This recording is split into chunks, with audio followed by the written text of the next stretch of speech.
कुठं पोलीस भरतीचा paper leak होतो तर कुठे एका जागेसाठी लाखोंचा भाव ठरतो। पोलीस भरतीची प्रक्रिया पेपर फुटीच्या घोटाळ्याची हायटेक कॉपी झाली आहे। पेपरच्या किमती किती ठरवण्यात आल्या होत्या। गेल्या 2 पोलीस भरतीमध्ये हाच गोंधळ चालू होता आणि सध्या चालू असलेल्या पोलीस भरती प्रक्रियेत सुद्धा सरकारच्या ढिसाळ कारभारामुळे रात्रंदिवस कष्ट करणाऱ्या पोरांना ऐन मैदानी चाचणीच्या वेळेस राहायला छत आणि खायला अन्न तर सोडाच, साधे प्यायला पाणी सुद्धा मिळत नाही। पहाटे 5 वाजता ग्राउंडवर गेलेले पोरं दुपारी 2 ते 3 वाजता धावतात, त्यामुळे प्रॅक्टिसमध्ये एक्सलंट मारणारे पोरं तिथं ग्राउंडवर जाऊन कमी पडतात आणि वर्षभर ज्या वर्दीसाठी कष्ट केलेले असतात, घाम गाळलेला असतो, अभ्यास केलेला असतो, तीच आता हातातून गेलेली असते आणि त्यामुळे त्यांना त्या वेदना असह्य होतात आणि त्यातून घडतात अशा घटना।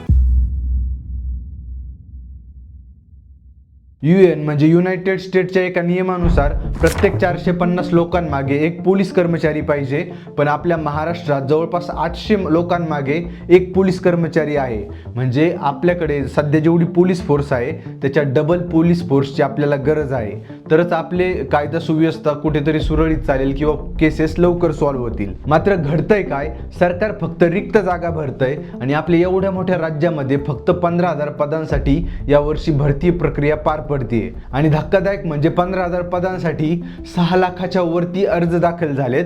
म्हणजे 5.5 लाखाहून जास्त पोरांनी जो अभ्यास केलता, जे कष्ट घेतले होते, जी प्रॅक्टिस केली होती, त्याला काहीच किंमत राहत नाहीये। तरी समजा 5.5 लाखामधील 5 लाख विद्यार्थ्यांची लायकीच नाहीये भरती होण्याची असं समजूयात, पण बाकी उरलेले 50-75 हजार पोरं ते तर हुशार असतील ना, ते फिट असतील ना, त्यांचं काय? त्यांना फक्त फी भरायला लावून सरकारचे किंवा पेपर घेणाऱ्या कंपन्याचे खिशे भरायला लावायचे असं सध्या राज्यात चालू आहे। कारण 300 रुपयांपासून तर 1,000 रुपयापर्यंत एका पदासाठी फी सरकार विद्यार्थ्यांकडून घेतंय आणि त्या बदल्यात त्यांना मिळतंय काय, तर भरतीच्या आदल्या दिवशी मुंबई पुण्याच्या फुटपाथवर झोपण्याची संधी। मग त्यांना ना तिथे प्रॉपर वॉशरूम मिळतायत ना खाण्यापिण्याची व्यवस्था असते।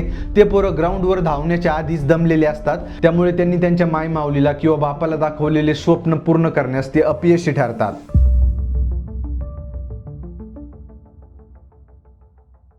असे बरेचसे प्रॉब्लेम भरती करणाऱ्या पोरांना फेस करावे लागतात। जसं की पांगलमल या गावचा रहिवासी आकाश हा गेल्या 3 वर्षापासून पोलीस भरतीसाठी प्रयत्न करतोय। त्याचं म्हणणं आहे की आम्ही प्रॅक्टिस करताना आमचा ग्राउंडचा रिझल्ट हा 100% असतो, पण भरती प्रक्रियेसाठी जेव्हा प्रवास करून आम्ही मुंबई पुण्याला जातो तेव्हा असं काय होतं की 1600 मीटर रनिंग सुद्धा पूर्ण होत नाही। तर भरती करण्या पोरांचा असा विषय, इथं ते प्रॅक्टिस करतात, त्यांना चांगला अनुभव पण असतो आणि तिथं गेल्यावर असं काय कारण आहे की त्यांना कमी मार्क येणे किंवा मग त्यांना पाहिजे तशा अपेक्षेनुसार तिथं जी सुविधा न भेटणे। त्याला तसं पाहिलं तर प्रशासन पण जबाबदार आहे, कारण विद्यार्थ्याची तिथं नीट काळजी घेतली जात नाही ग्राउंडवर गेल्यावरती। ओके, म्हणजे तुमचं म्हणणं की आदल्या दिवशी रात्री झोपण्याची योग्य नाही, खाण्याची योग्य पद्धतशीर वेळ नाही। दुसऱ्या दिवशी काय 5-5:30 ला आत घेतात ते, 12-1 वाजतो, 12-1 वाजेपर्यंत पोरं बिना पाण्याची किंवा जे ज्यांना खायला पाहिजे ते खायला व्यवस्थित भेटत नाही, त्यामुळे पण बरं ग्राउंडवर इफेक्ट होतो आणि तिथंच पोरांची मनस्थिती थोडीशी खराब होती।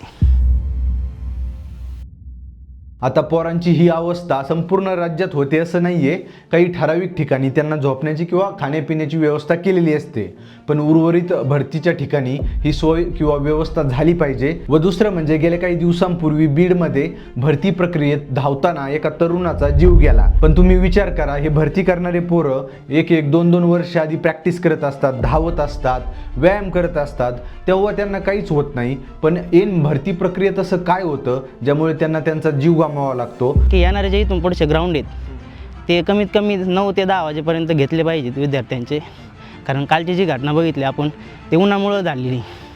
त्या समजते पोराचं 3 वर्ष झाले प्रॅक्टिस करतो, सर्व टायमिंग व्यवस्थित येत होता, पण अचानक त्याला एवढं उन्हात पळवल्यामुळं त्याचा जीव गमावा लागला। याला निश्चितच सरकारच जबाबदार आहे, कारण त्यांना 5 वाजता आतमध्ये घेतलं होतं ग्राउंडवरती आणि पळावलं डायरेक्ट 1 ते 1:30 वाजता, टायमिंग गेला। आता आईवडिलांना तो एकटा होता, बिचारा गेला, याला जबाबदार सरकार आहे हे निश्चित आहे। म्हणजे सरकार आणि पोलीस प्रशासनाच्या अकार्यक्षमतेचा बळी तो बीडचा तरुण ठरलाय आणि हे 100% खरं आहे, कारण सरकारने स्वतः मान्य केलंय।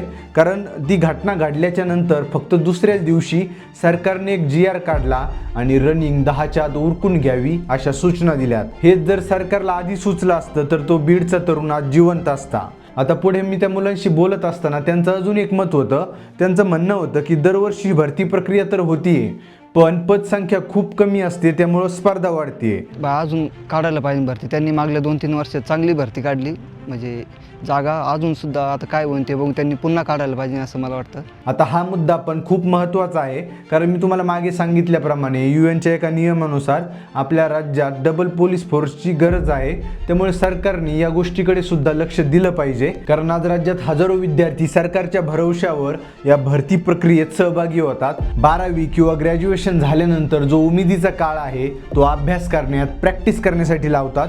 कशाच्या आशेवर? तर एक दिवस मी अंगावर खाकी वर्दी नक्की घालणार या आशेवर. पण सरकार तिकडे फक्त रिक्त जागा भरतं. त्यात कुठेतरी पेपर लीक सारखे प्रकरण होतात, ज्यामुळे सर्वसामान्य गरीब विद्यार्थ्यांचे, तरुणांचे 5 ते 10 वर्ष वाया जातात. आणि मग ते हताश होऊन, निराश होऊन ते गावी परतून पारंपरिक शेती किंवा कष्टाचं, रोजंदारीचं काम करतात. व हे काहीच काल्पनिक नाहीये किंवा मी रंगून सांगत नाहीये, कारण तुमच्या आसपास तुम्हाला असे हजारो विद्यार्थी किंवा उदाहरणं दिसतच असतील, जे वर्षानुवर्ष एका नोकरीसाठी अभ्यास करत होते, कष्ट करत होते, प्रॅक्टिस करत होते, पण एज बार झाल्याने मान खाली घालून त्यांना गावात परतावे लागले. आता त्याच्यात त्यांची काहीच चुकी नाहीये, कारण त्यांनी 100% प्रयत्न केले, अभ्यास केला, प्रॅक्टिस केली, पण फक्त कमी जागा किंवा योग्य भरती प्रक्रिया न झाल्यामुळे त्यांना हे दिवस पाहायला मिळत आहेत. त्यामुळे सरकारने थोडी तरी लाज वाटून घेतली पाहिजे आणि लवकरात लवकर ही भरती प्रक्रिया कशी सुधारता येईल याकडे लक्ष दिलं पाहिजे.